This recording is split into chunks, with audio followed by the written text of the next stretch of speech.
KBS 라디오 정격 시사에서 이런 말을 합니다. "언제까지 검찰 개혁 얘기해야 하나? 2030은 이런 얘기 싫어한다." 라는 이야기를 남기게 됩니다. 영상 보고 오도록 하겠습니다. 지지층에서 전당대회를 앞두고 자꾸만 이제 이야기 나오는 것들이 검찰개혁, 보안수사권, 이런 거, 1인 1표제, 정당 내부의 문제이고 과거의 문제이잖아요. 10년, 20년 이미 검찰개혁 계속 이거 검찰개혁 가지고만 이야기하는 거에 대해서 많은 우리 2030 세대들이 싫어합니다. 예, 그리고 선거를 치르는 동안 검찰개혁 완수해달라고 하는 시민들을 한 분도 만나본 적이 없어요. 물론 우리 지지층이 검찰개혁을 굉장히 중요하게 생각하는 것을 알고 있습니다. 네. 그러나 그걸로 민주당이 앞으로 10년, 20년 국민들 마음을 얻을 수가 없거든요.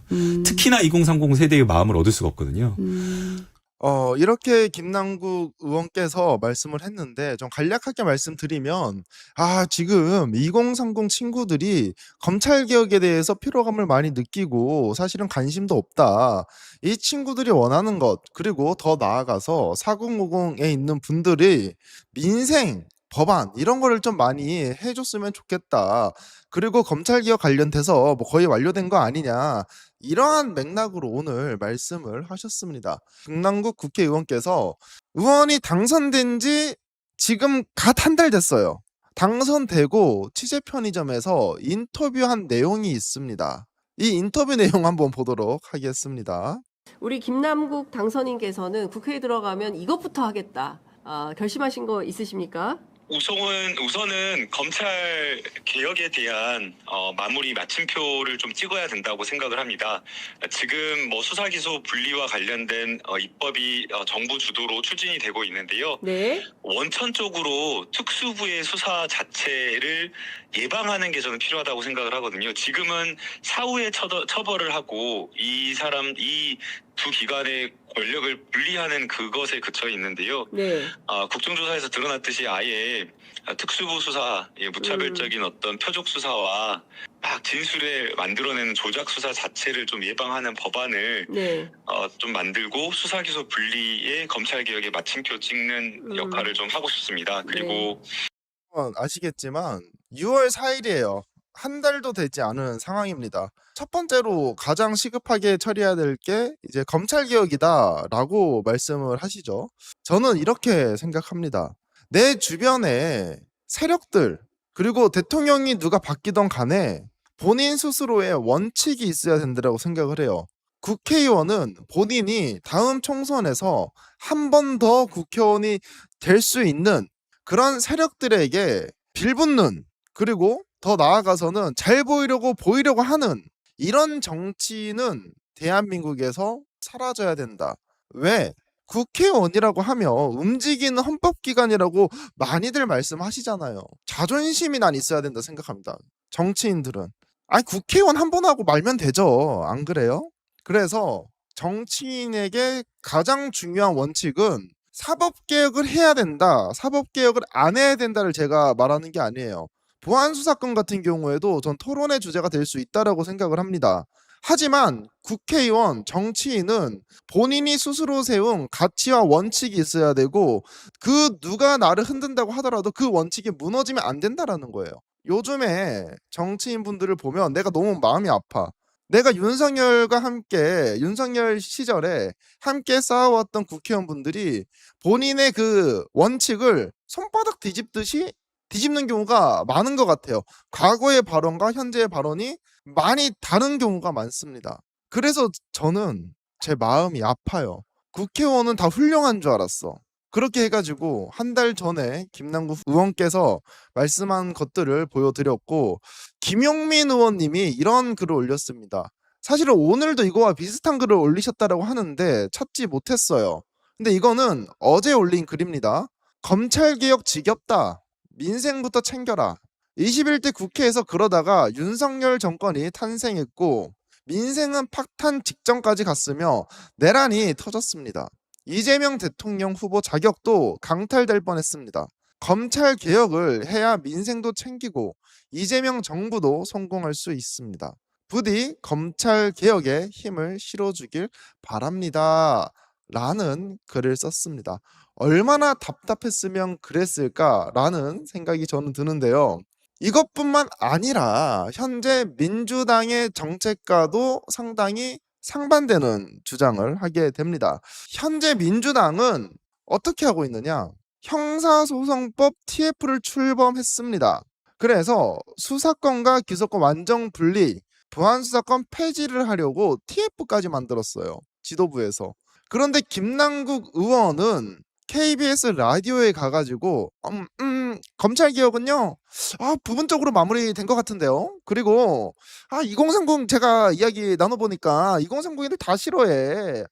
그 관심도 없고 우리 민생 챙깁시다 라는 주장을 합니다. 이 메시지는 지금 민주당의 지도부와 전혀 반대로 가고 있다. 그리고 제가 한 가지 추가적으로 말씀드리고 싶은 것은 뭐가 있냐면 지도부도 문제가 있어요. 왜 그러냐? 검찰개혁에서 가장 앞장서서 주장하는 국회의원은 누굽니까, 여러분들? 누구예요? 바로 김용민 의원이죠.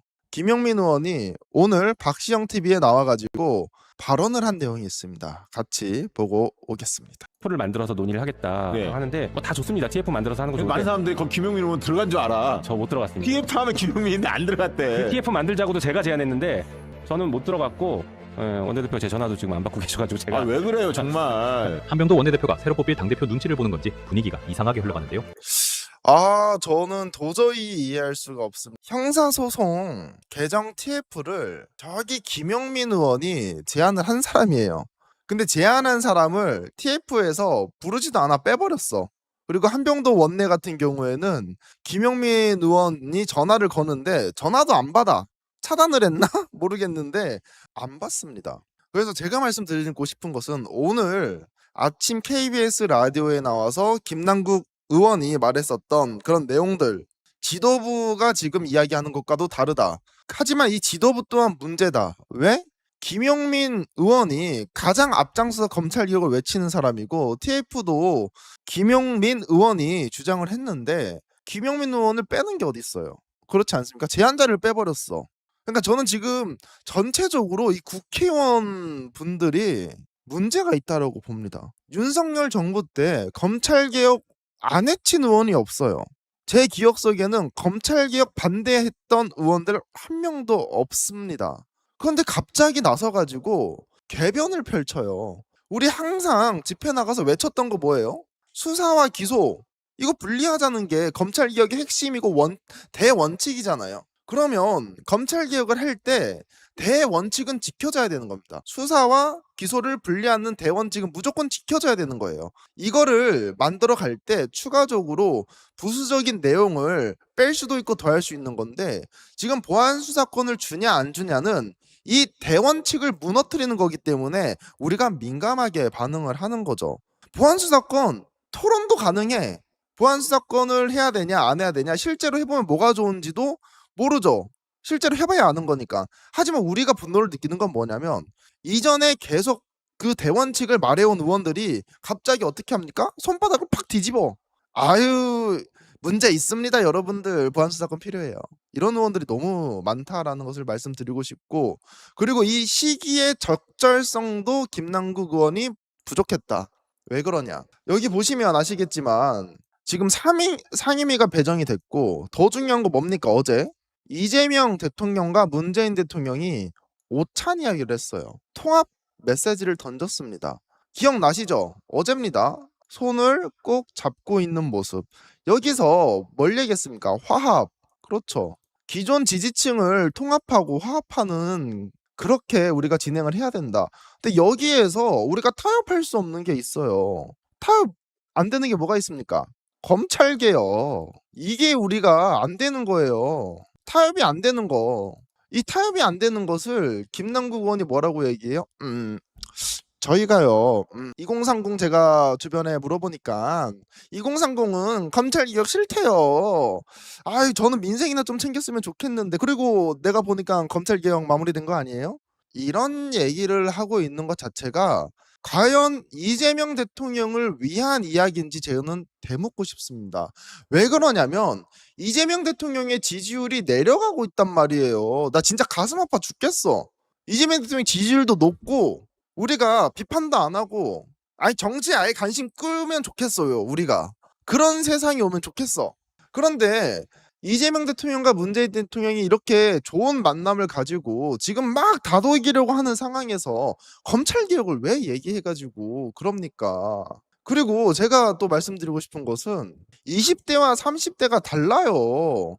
무조건 젊은 친구들 2030이라고 지금 얘기를 하는데 좀 구분해서 얘기했으면 좋겠고, 특히나 40대와 50대 긍정평가가 68, 67로 생각보다 높네라고 말씀하실 수도 있는데, 이게 MBS에서 조사한 건데 40대 같은 경우에는요 7%가 떨어진 겁니다, 저번 주보다. 그리고 50대는요 8% 떨어졌어요. 이 수치가 높긴 하지만 40대는 7% 떨어지고 50대는 8% 떨어졌어. 지지에 대한 게.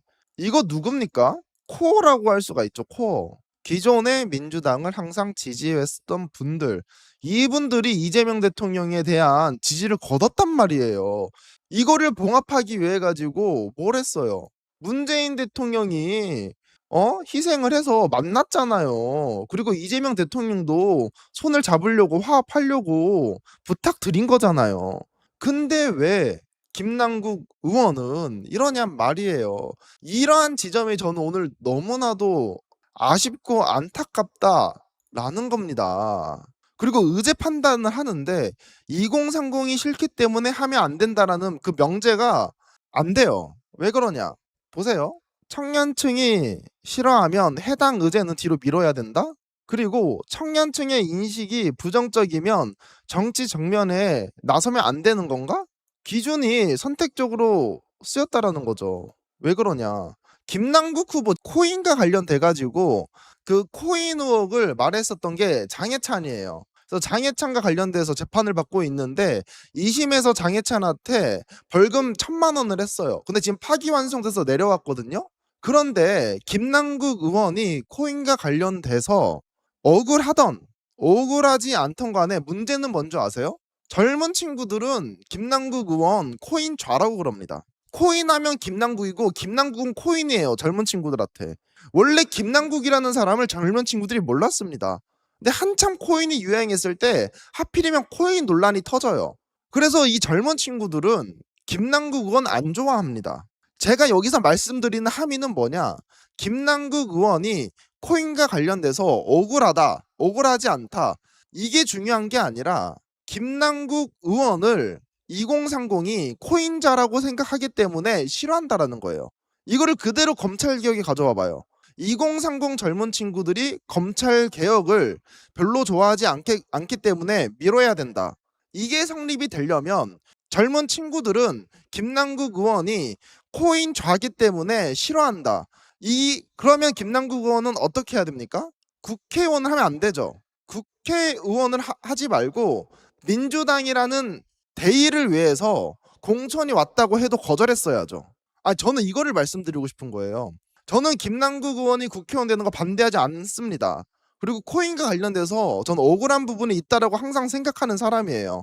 그래서 한 2년 전, 3년 전에 방송에서도 김남국 의원을 옹호했던 발언 한글로 제가 기억을 합니다. 하지만 김남국 의원의 주장대로 젊은 친구들이 검찰개혁에 대해서 회의감을 가지고 별로 좋아하지 않는다라고 해서 이거를 미루고 만다? 꼭 해야 되는 의제인데?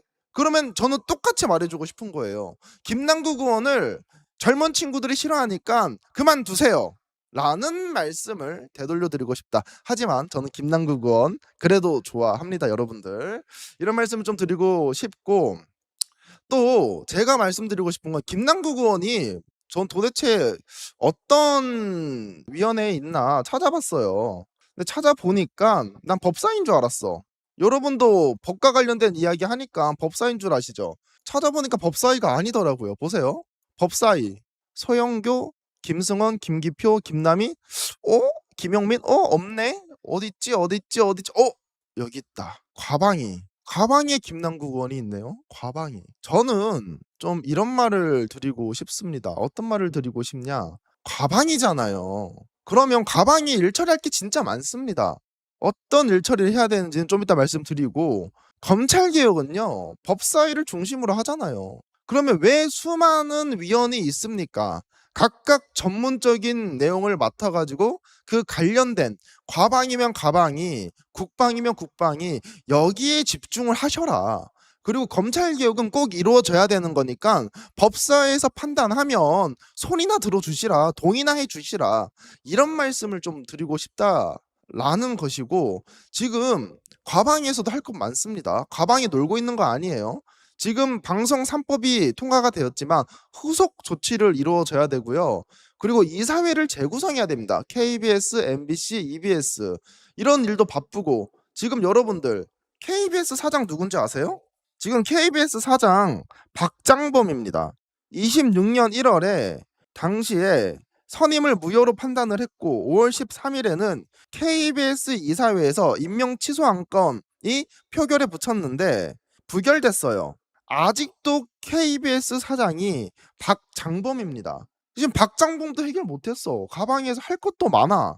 근데 왜 이렇게 법사위에서 해야 되는 거에 대해서 관심이 많은지 난 진짜 도저히 이해 못하겠다.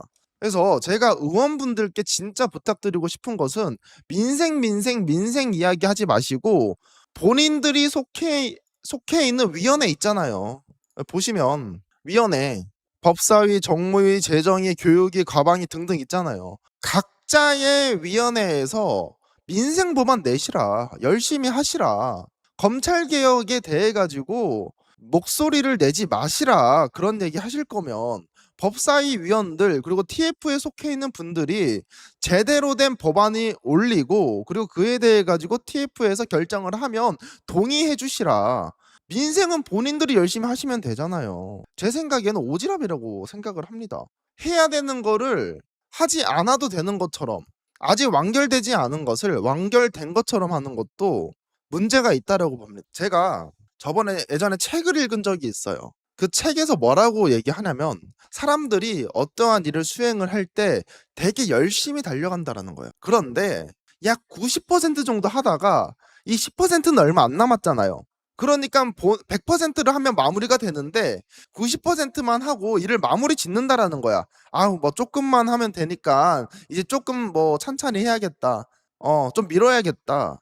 그러면 이 내가 하려고 했었던 일이 100% 완료가 돼야 되는데 일이 완료가 안 된다라는 거예요. 이거를 어떤 말에서 예시를 드는 거냐? 실패하는 방법입니다. 실패하는 방법. 처음 시작과 90%는 힘들게 달려오다가 그 조금만 10%만 5%만 완료하면 성공할 수 있는 길이 있어. 근데 사람들은 그 5% 10%가 힘들어서 안 한다라는 거예요. 검찰개혁도 전 동일하다고 말씀드리고 싶습니다. 지금 검찰개혁 90%까지 왔어. 그거는 맞아. 하지만 이 마지막 10%를 어떻게 마무리를 짓는 거에 대해 가지고 검찰개혁이 성공하느냐 아니면 검찰개혁이 실패하느냐 이렇게 나뉠 수 있다라고 생각을 합니다. 그래서 저는 이렇게 생각합니다. 검찰개혁을 계속 말하는 게 민생을 외면하는 것처럼 보이지만 그렇지 않다라는 거예요. 민생을 지키기 위해서 권력기관을 개혁해야 됩니다. 이걸 개혁해서 민생을 살려야 된다라는 것을 말씀드리고 싶고, 김용민 의원이 말씀하셨던 것처럼 검찰개혁 똑바로 못해서 윤석열 같은 자가 대통령이 되었고 민생 파탄 났고 주식 파탄 났고 외국에서 우리나라를 보는 인식이 상당히 나빠졌습니다. 검찰개혁과 민생은 전 다른 말이 아니라고 생각을 합니다. 그래서 오늘 내용을 세 줄로 요약해 보자면 민생 우선론 그래 말할 수 있다. 하지만 2030이 싫어한다라는 것은 논거가 부족하다.